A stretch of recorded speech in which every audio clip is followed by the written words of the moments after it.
All right, man, we're back again for another episode, of course. Thank you once again for tuning in to a half hour of discussion of cinema, of the arts, of the greatest art that is. And I guess I'm going to start off today with a film that I was going to talk about last episode, man, but I didn't get to. I spent all that time talking about Out of the Blue. No regrets there, but a documentary that I watched online, available to rent from the website. You just give it a Google search and you can find it pretty easily. And I think it's actually going to lead me into another documentary that I just thought about talking about. So I'm going to talk about that one after. But first up, man, from 1997, Hands on a Hardbody. This is a documentary about I forgot where it was. It's a I can probably should have looked it up here. That's all right, though. Always unprepared, but that's okay. The main point will come across. But this is a documentary about a yearly competition that has X amount of people. It's in Longview, Texas, okay? And it's who can keep their hands the longest on a hard body, on a truck. And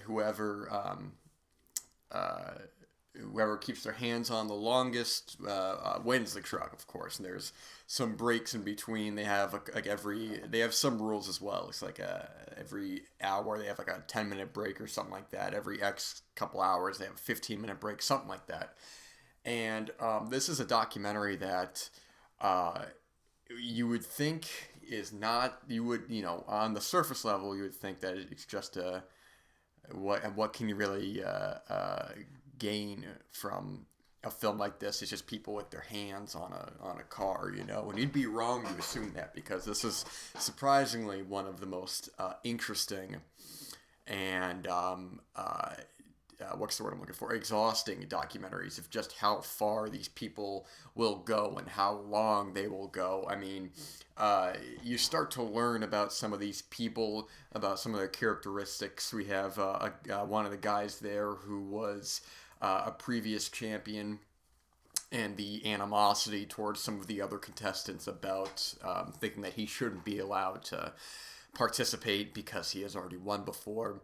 We meet some of the other characters, the people. Like, we have a religious woman who likes to sing along to some of her religious music, and some of the other people there, and it starts to come down to the wire, and how intense that it gets, at just how long it goes on for. You start to see the physical and mental strain of these people, and as they just become delirious, and if you ever have that feeling of just being so tired and just feeling your eyelashes just feeling like weights, and you just want to go to bed. Now imagine that, but you're standing, and the endurance, man. I mean, if you tell somebody, oh, you just got to keep your hands on the car, man. You think that maybe you could go for a little while, but after a certain point, I mean, I'm watching this documentary, man, and I probably would last at most a day. I don't have quite the endurance that a lot of people have. And the funny thing is that after about a day or so, almost all of them are still there. And then really, once you pass that 24-hour threshold, which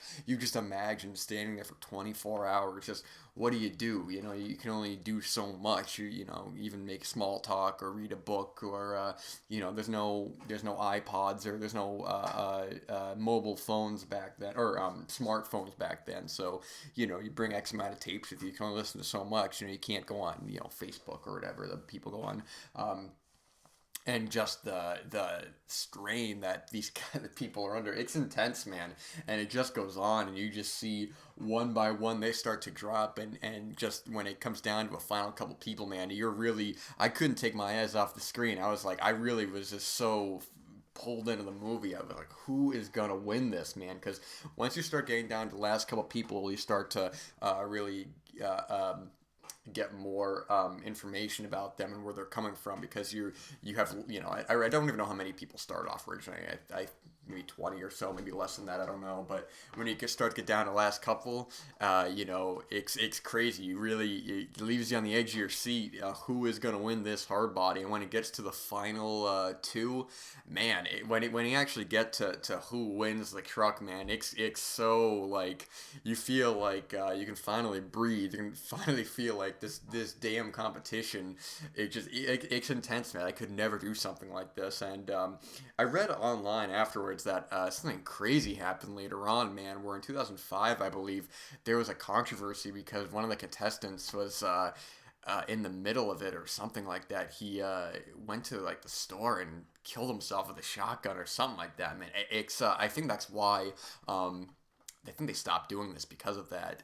You can read up more about that, but it's something where somebody killed themselves in the middle of this competition during one of the breaks, and it's wild, man. And you know what? It's just like, this is not for a competition like this. It's not for the casual person. They talk to the guy who won previously, and the strategies and that you have to go through. And there's a great time where he's talking about, like, food you have to eat, or food you should eat on your breaks, how you shouldn't eat anything too heavy because then you get tired. And they show somebody, like, eating some heavy food during the break and stuff, and what happened. It's just, man, an extremely fascinating documentary. And if you look this up, this is one that I believe Quentin Tarantino talked about on a talk show about how much he loved it. And I found out this film through a podcast because they found out about it through Tarantino. So this doesn't have a physical release at the moment.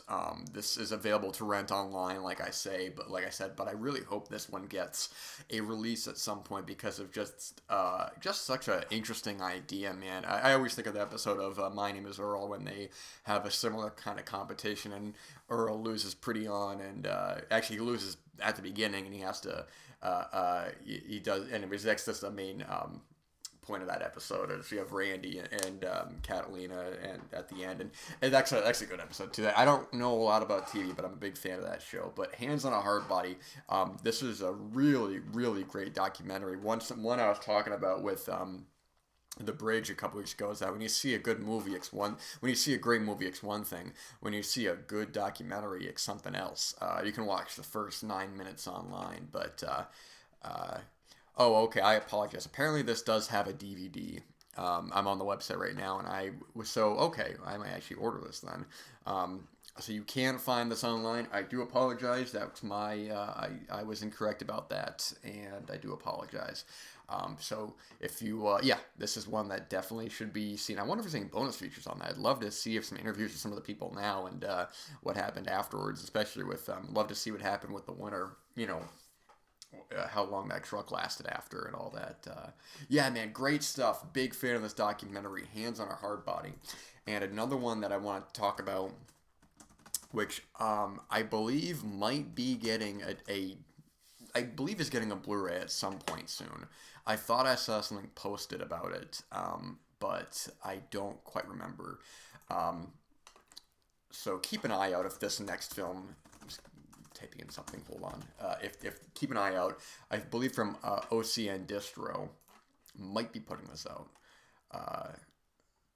Let's see here.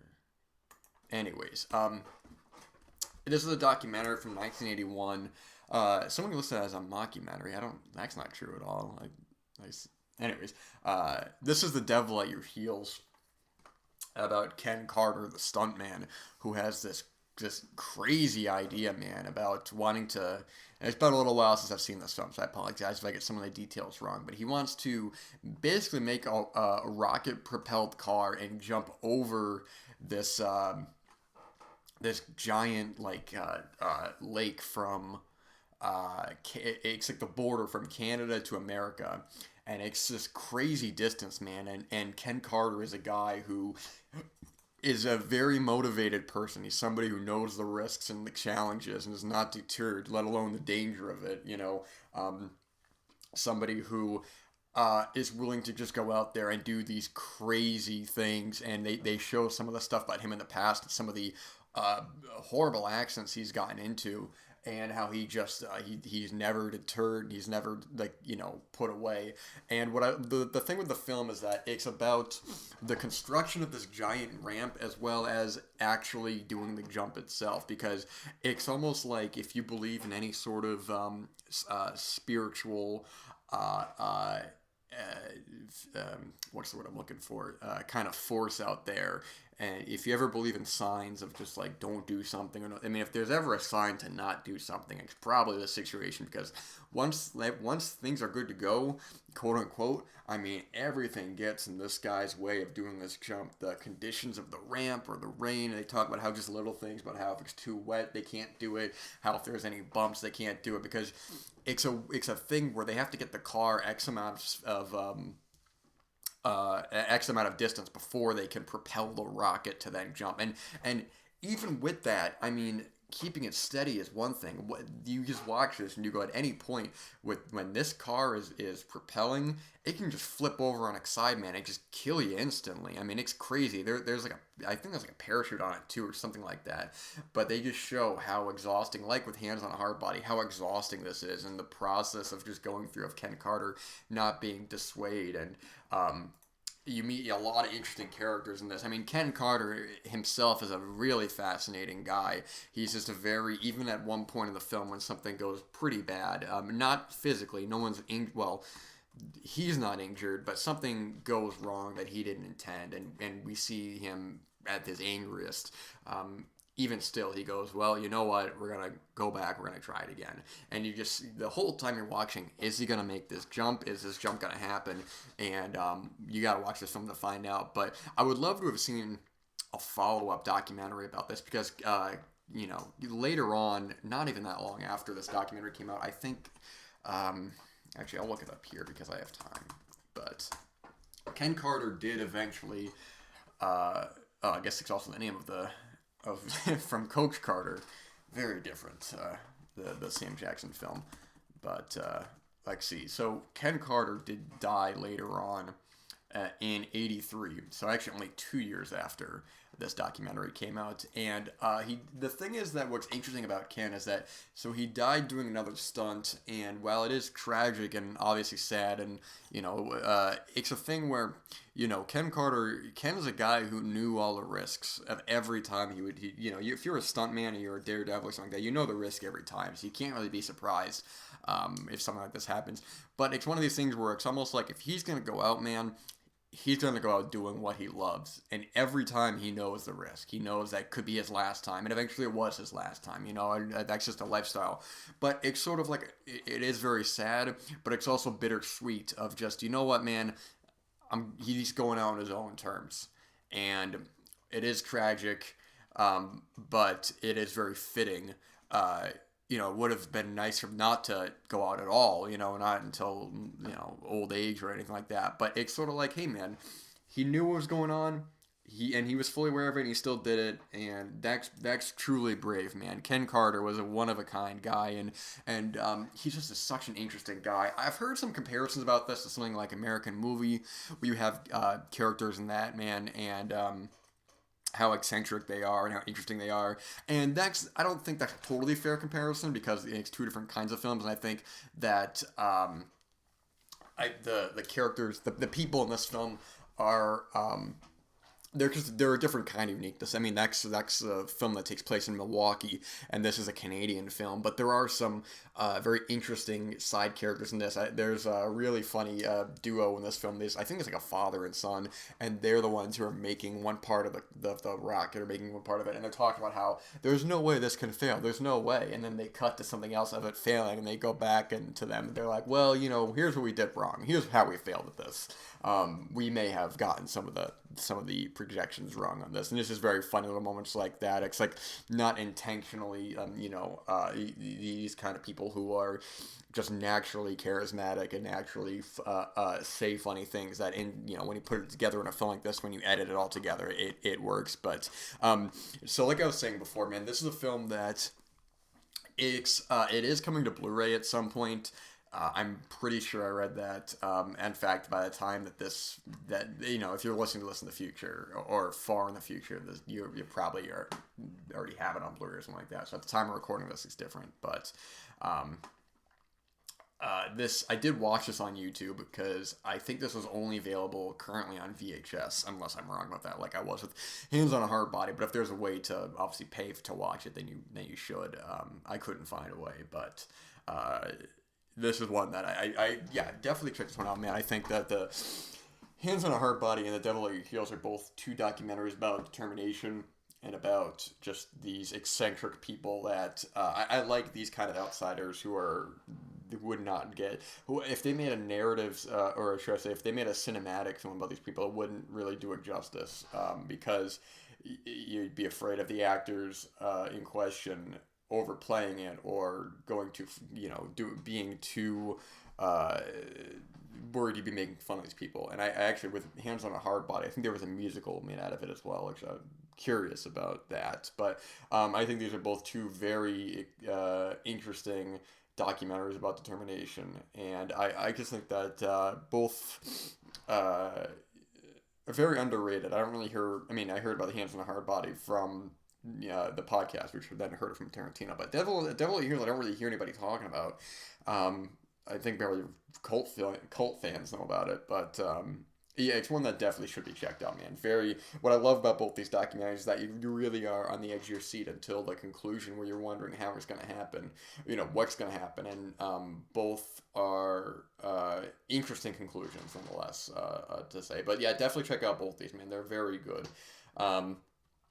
I didn't intend to talk about The Devil at Your Heels at first, so I apologize if that was a little brief. But, the documentaries are something else, man. It's sort of like I'm trying to think back to, like, just some of, like, the really... What I was saying before with The Bridge, I don't actually... I'm sorry, I was talking about with Out of the Blue, is that... when it comes to certain films that just stick with you more, that I think it's fair to say I watch a lot of films, man, and some that I like a lot, I maybe don't remember as much, but then there's just some that I've seen years and years ago that documentaries especially, that I remember so much about. I think back to some, when I think about the documentaries that I've seen, ones that I just didn't forget or ones that I ended up researching afterwards and all that. A couple that come to mind that really just kind of stuck with me that I really thought a lot about was maybe stuff like, I don't know, The Imposter was one that I really liked a lot. Dear Zachary was one that got a lot of attention. That's a really excellent documentary. Like I said before, The Bridge was one that I'm still thinking about, honestly. It's still really great. And Capturing the Freedmans is one. I know these are more kind of, besides Dear Zachary, more kind of like controversial documentaries, but like Capturing the Freedmans I think is really great. HBO has a lot of really great ones too. They what was that one I watched? What the hell is the name of it? They made the Hulu series about it, the mini series about the chick whose mom was over medicating her. Oh boy, what the hell is the name of it, man? I could. The fuck, that's gonna bother me now. Sorry about the language. Mommy Dead and Dearest. I just thought of that. That was a really terrific documentary, man. Yeah, they made that HBO series. They had Patricia Arquette and Joey King. And see, that's one that when I was talking about Devil at Your Heels and Hands on a Hardbody, is that if they made films out of them or they made miniseries, it wouldn't be nearly as interesting. Like the Mommy Dead and Dearest one, it was one that I didn't know anything about it. And that was one that I'm not going to go into, but it's just one about this girl who has all these illnesses, supposedly. I don't want to give too much away about it. That's why I'm being a little bit vague with the supposedly, but we start to learn more about the troubling relationship between this young girl who seems to have, I don't know if the documentary intended for this, but seems to have some sort of, I don't know if it's mental illness or possible autism or what, but there's definitely something going on with her and her being led by her ma to I'm trying not to say too much because that's a documentary I actually remember quite a lot about.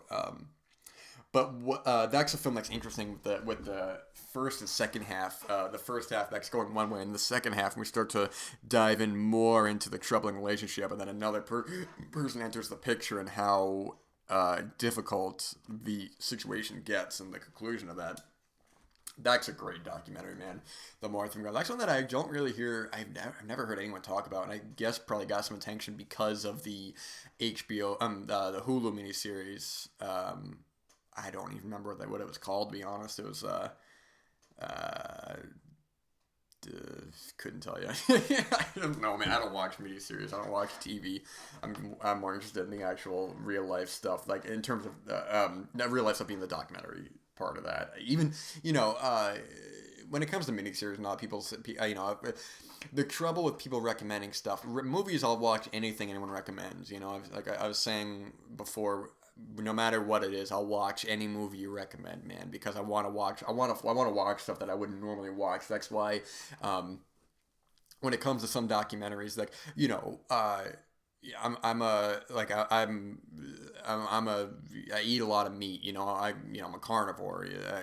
But I had a friend of mine who was a big vegan vegetarian, and he was recommending certain documentaries, and some I still haven't got to. But my point is, I always get to them. Everything, any movie anyone has recommended me, I always get to, no matter how long it takes. And some of those I haven't even got to yet. This was a while ago, because I think it's important, man, to see films.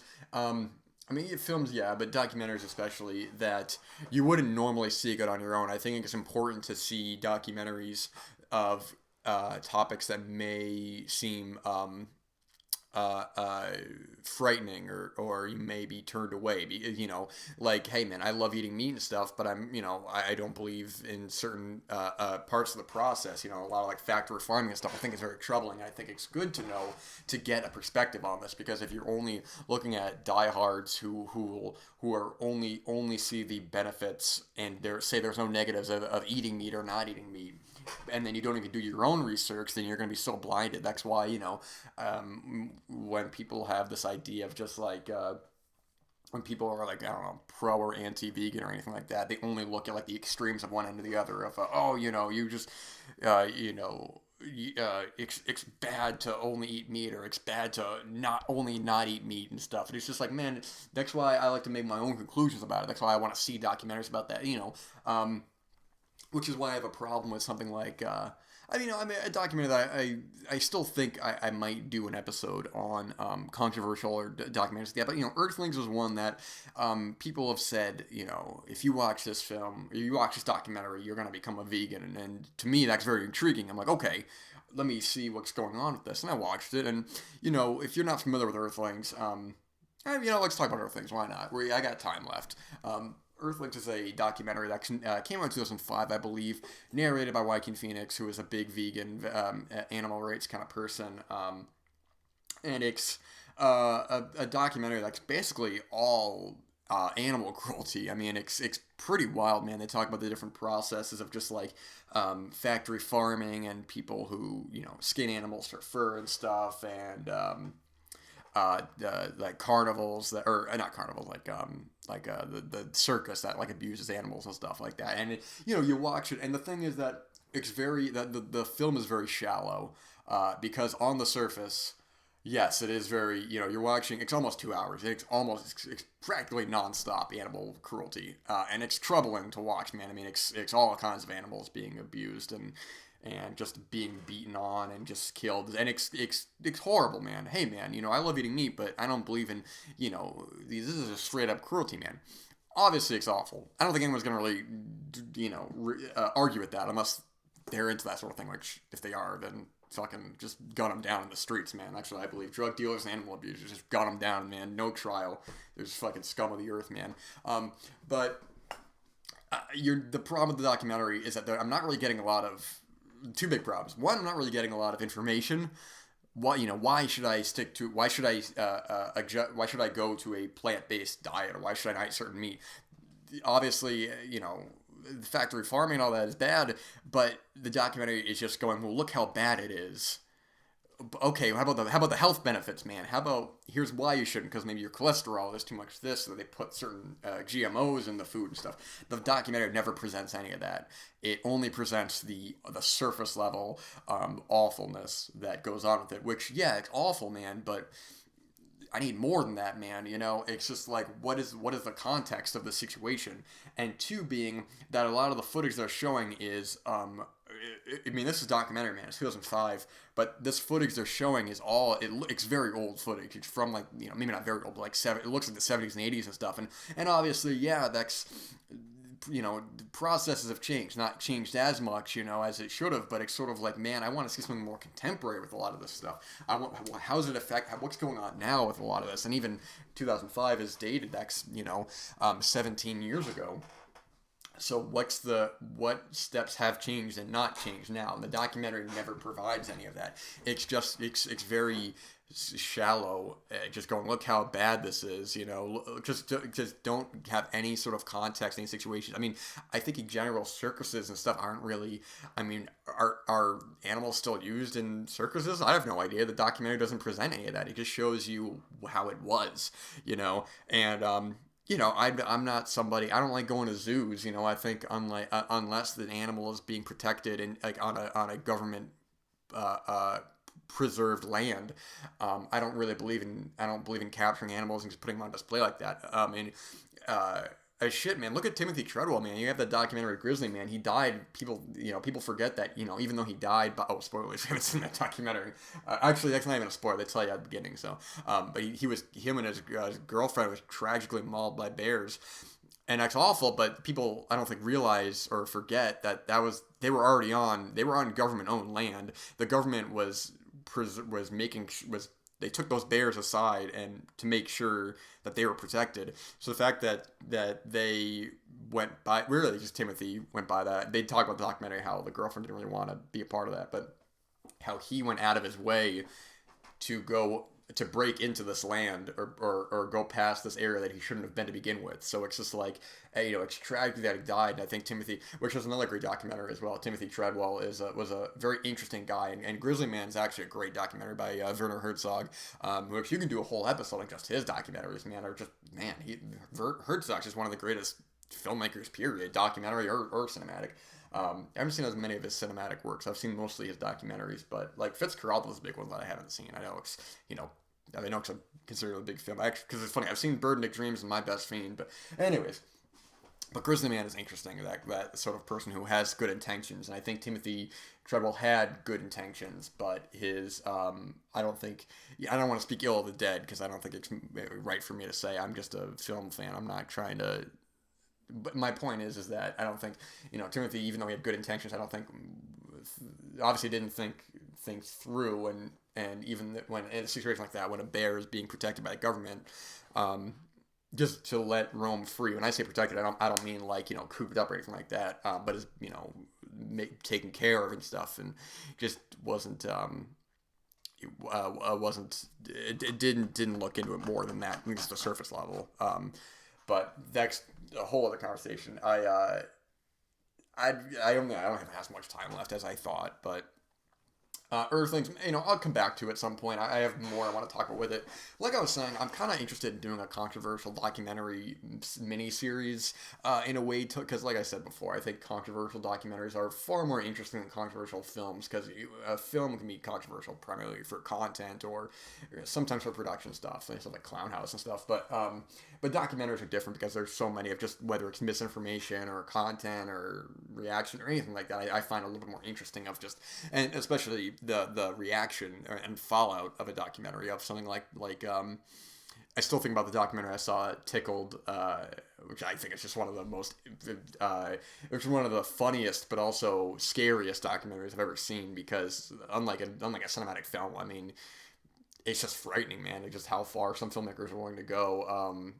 And it's just like, man, there's a point in that film where it's just like, those guys have bigger balls than I do, because there's a couple points I definitely would have backed down, and I just think of Warren Beatty, the parallax view. I'm just like, man, you got to back off, But anyways, I know I kind of trailed off a little bit here. But yeah, man, we'll talk more about documentaries at some point. I love documentaries. I love talking about them. I love recommending them. I love getting recommended documentaries, especially, man. So, just gonna name off some of the ones that I mentioned before. I'm not gonna think too hard about it, but just some of the ones I mentioned in this episode, because I don't have that much time left, that you should check out. Hands on the Hardbody, Devil at Your Heels, talked about Mommy, Dead, and Dearest, The Bridge, which you can hear me talk about a couple episodes ago. Dear Zachary is a great one, very emotional documentary. Capturing the Freedmans, I mentioned. Trying to think. Ones that I mentioned here, because I can name off like just a bunch. But yeah, just start with those, man. Just write those down. Go back and listen to what I just said, because I'm not gonna rattle them off again. But yeah, I mean, we'll talk more about documentaries soon.